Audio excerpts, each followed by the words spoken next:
Hello guys, आज हामी छौँ कोरियाको 3 तला मुनि बनेको अन्डरग्राउन्ड सुरुङ, जहाँ एउटा सानो ट्रेन रहेको छ, जुन चाहिँ अटो पाइलट अर्थात् विथाउट ड्राइभर बिनाको ट्रेन रहेको छ। सरी, ट्रेन चलाउनेलाई के भन्छ त्यो चाहिँ मलाई थाहा भएन, र त्यो चाहिँ विथाउट ड्राइभर बिनाको ट्रेन रहेको छ।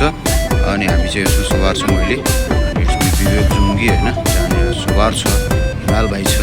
त्यसपछि गएर क्यामेरामा देख्नुहुन्छ चस्मा यो हल्का मान्छे हो। अनि त्यसपछि त्यहाँबाट हामी जान्छौँ अगाडि। फेरि जम्मा 4-5वटा स्टेसनहरू छ छोटो दूरीमा, जुन जमिनको अन्डरग्राउन्ड सुरुङमा बनेको छ। 2A बनेको छ।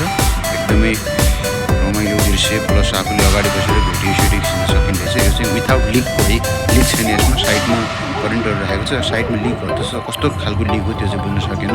जुन नर्मल ट्रेनमा हुन्छ त्यस्तो लिक चाहिँ यसमा छैन, अर्कै खालको लिकहरू छ। लिक त छ है, त्यही हो गाइज। अनि हेर्न सक्नुहुन्छ यो चाहिँ हामी सेबाङ सरी दोङको के समथिङ के ठाउँ छ जानुपर्ने। 3वटा स्टेप पछाडि आउँछ।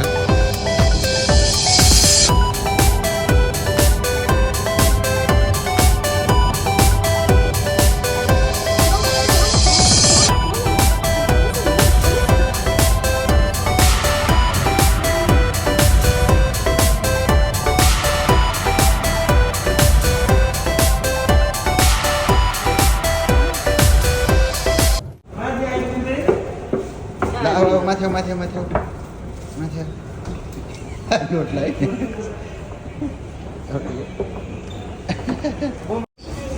यता हेर नि तपाईँ गर्नु माथि आयो भने चाहिँ भनौँ। 2टाको बेस त नदेखिने रहेछ यार सिनेमेटिकबाट।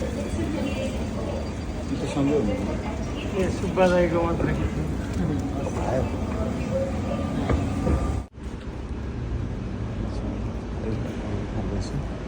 This is the way we go.